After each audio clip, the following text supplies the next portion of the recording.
हेल्स kitchen New York का वो हिस्सा जो बाहर से शांत दिखता है लेकिन अंदर ही अंदर क्राइम, करप्शन और डर से खोखला हो चुका है। यहाँ इंसाफ मांगने से नहीं मिलता, उसे छीनना पड़ता है। इस कहानी की शुरुआत होती है एक एक्सीडेंट से। एक भीड़ लगी हुई है जहाँ एक आदमी घबराया हुआ भाग कर आता है। पता चलता है कि एक ट्रक एक्सीडेंट में केमिकल्स गिरने की वजह से उसका बेटा मैट अपनी आंखें खो चुका है। मैट ने एक बूढ़े आदमी को बचाने के लिए धक्का दिया था, लेकिन बदले में उसकी पूरी जिंदगी अंधेरे में डूब गई। लेकिन कहते हैं ना, जब एक दरवाजा बंद होता है तो दूसरा खुल जाता है। मैट की आंखें गई, लेकिन उसकी बाकी सेंसेस जैसे सुनने और महसूस करने की शक्ति किसी सुपर ह्यूमन लेवल पर पहुंच गई। सालों बाद कहानी प्रेजेंट डे में आती है। मैट अब बड़ा हो चुका है और एक लॉयर बन चुका है। वो चर्च में कन्फेशन के लिए जाता है, लेकिन किसी पाप की माफी मांगने नहीं, बल्कि उन पापों के लिए जो वो करने वाला है। मैट अपने फादर के बारे में बताता है, जो एक बॉक्सर थे। वो तब तक मार खाते थे जब तक थक नहीं जाते थे, और यही एटीट्यूड मैट के अंदर भी है। वो डरता नहीं है। इसके बाद हम सीधा एक्शन देखते हैं। कुछ क्रिमिनल्स लड़कियों को किडनैप कर रहे थे उनकी स्मगलिंग के लिए। तभी वहाँ एंट्री होती है हमारे हीरो की, एक ब्लैक मास्क पहने हुए, सिंपल कपड़ों में, लेकिन मूव्स ऐसे कि अच्छों की हालत खराब कर दे। वो उन लड़कियों को तो बचा लेता है, लेकिन उसका गुस्सा शांत नहीं होता। वो क्रिमिनल्स को तब तक मारता है जब तक वो अधमरे ना हो जाए। अगली सुबह मैट अपने पार्टनर और बेस्ट फ्रेंड फॉगी निल्सन के साथ दिखता है। ये दोनों मिलकर अपनी नई लॉ फर्म खोलने वाले हैं। इनके पास पैसे कम है, इसलिए एक सस्ता सा ऑफिस लेते हैं। इनका पहला केस बनता है कैरेन पेज का। कैरेन एक मर्डर सीन पर मिली थी,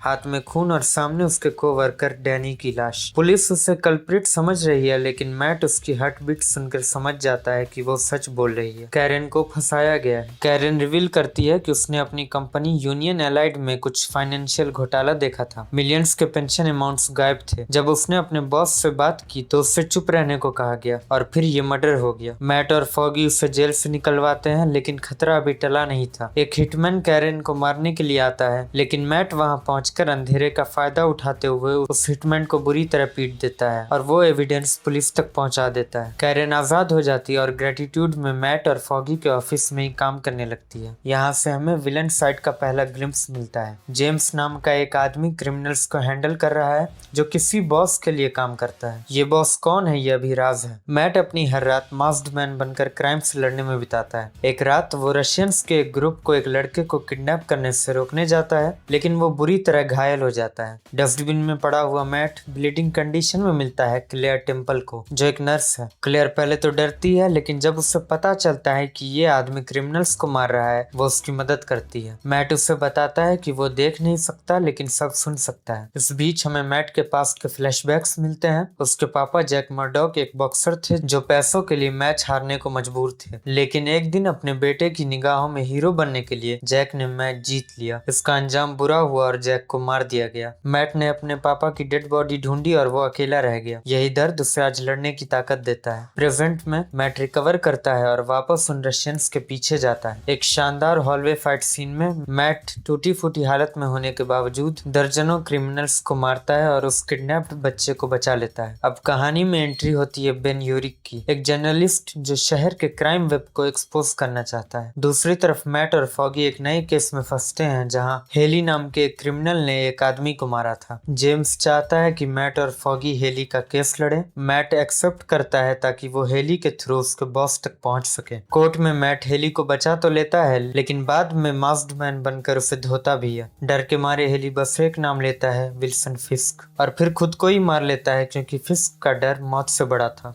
फाइनली हम विल्सन फिस्क को देखते हैं। वो एक टिपिकल गुंडा नहीं लगता। वो एक आर्ट गैलरी में वनेसा नाम की लेडी से मिलता है, पेंटिंग्स डिस्कस करता है। वो सोफिस्टिकेटेड है, लेकिन मेंटली अनस्टेबल भी। वो शहर को साफ करना चाहता है, लेकिन उसका तरीका खून खराबे वाला है। कन्फ्लिक्ट तब बढ़ता है जब मैट को पता चलता है कि फिस्क पूरे शहर को कंट्रोल कर रहा है। पुलिस, मीडिया सब उसकी जेब में है। फिस्क रशियंस के लीडर एनेटली को कार के दरवाजे से कुचल के सिर्फ इसलिए मार देता है क्योंकि उसने फिस्क की डेट वनेसा के सामने इंटरप्ट की थी। ये दिखाता है कि फिस्क कितना डेंजरस है। फिस्क अब एक प्लान बनाता है। वो मीडिया का यूज करके ब्लास्ट करवाता है और सारा इल्जाम मैट पर डाल देता है। मैट व्लादिमीर जो रशियन का भाई था उसको ढूंढता है ताकि इंफॉर्मेशन निकाल सके, लेकिन पुलिस जो फिस्क के अंडर है उन्हें घेर लेती है। एक वेयर हाउस में मैट और व्लादिमीर फंस जाते हैं। यहाँ मैट को बहुत स्ट्रगल करना पड़ता है, लेकिन मरने से पहले व्लादिमीर उसे एक नाम देता है। वो नाम लेलैंड ऑस्ली का होता है जो फिस्क का अकाउंटेंट है। अब मैट के पास एक लीड है, लेकिन तभी वापसी होती है स्टिक की। स्टिक वही आदमी है जिसने अंधे होने के बाद मैट को ट्रेन किया था। स्टिक ब्लैक स्काई को रोकने के मिशन पे है, जो एक बच्चा है जिससे वेपन की तरह यूज किया जा रहा है। मैट बच्चे को बचाना चाहता है, लेकिन स्टिक उसे मार देता है। मैट और स्टिक के बीच एक इमोशनल और फिजिकल लड़ाई होती है। स्टिक मैट को कहता है कि वो सॉफ्ट है क्योंकि वो दोस्तों और इमोशन से जुड़ा हुआ है। मैट स्टिक को शहर छोड़ने पे मजबूर कर देता है। कहानी का टर्निंग पॉइंट तब आता है जब मैट विल्सन फिस्क को एक्सपोज करने की कोशिश करता है, लेकिन फिस्क खुद टीवी पे आकर शहर का रखवाला बन जाता है। वो कहता है कि वो शहर को बचाना चाहता है और मास्क्ड मैन टेररिस्ट है। जनता फिस्क पर भरोसा करने लगती है और मैट फ्रस्ट्रेट हो जाता है। इसी दौरान नोबू,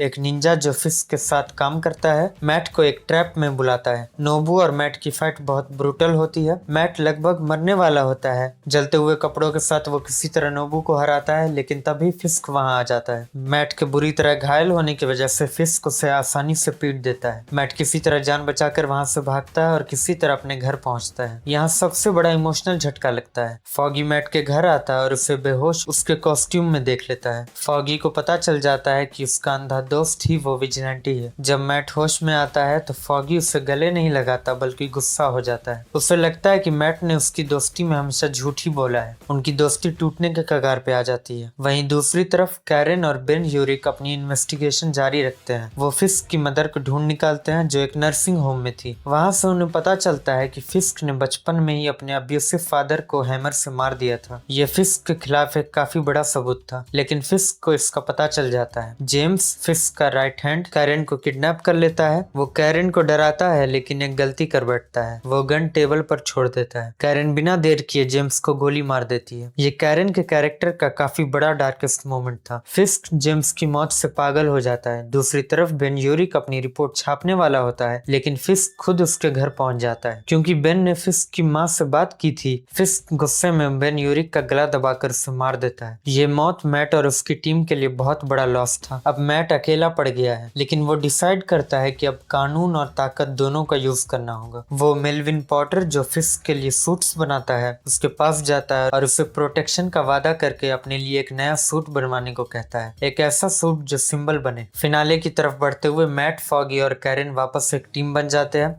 वो डिटेक्टिव हॉफमैन को ढूंढते हैं जो फिस्क के सारे राज जानता था। मैट हॉफमैन को बचा लेता है और उसे कोर्ट में गवाह बनने के लिए मनाता है। हॉफमैन की गवाही से फिस्क का एम्पायर गिरने लगता है। FBI भी फिस्क को अरेस्ट कर लेती है, लेकिन फिस्क इतनी आसानी से हार मानने वाला नहीं था। जब उसे जेल ले जाया जा रहा होता है, उसके आदमी पुलिस कॉन्वॉय पे हमला कर देते हैं और फिस्क को छुड़ा लेते हैं। फिस्क भागने की कोशिश करता है, लेकिन तभी वहां एंट्री होती है डेयरडेविल की अपने नए लाल सूट में। एक गली में फिस्क और डेयरडेविल का फाइनल शोडाउन होता है। फिस्क अपनी पूरी ताकत लगा देता है। वो कहता है कि ये शहर उसका है, लेकिन इस बार मैट तैयार था। वो फिस्क को बताता है कि ये शहर उसका नहीं है, बल्कि ये उन लोगों का है जो यहाँ रहते हैं। एक जबरदस्त लड़ाई के बाद मैट फिस्क को हरा देता है और पुलिस उसे अरेस्ट कर लेती है। आखिर में फिस्क जेल में है। मैट, फॉगी और कैरेन अपने ऑफिस में है। शहर अब सेफ है और न्यूज में उस मास्क्ड आदमी को एक नया नाम मिलता है, डेयरडेविल। और बस यहाँ सीजन 1 की कहानी खत्म होती है, जहाँ मैट ने साबित कर दिया कि एक आदमी बिना आंखों के भी शहर का रखवाला बन सकता है। इसी के साथ हमारा डेयरडेविल सीजन 1 का रिकैप खत्म होता है। आपको ये रिकैप देखकर कैसा लगा? अपने ओपिनियंस हमें कमेंट्स में जरूर बताएं और द फ्रेम गाय को देखते रहें। बाय।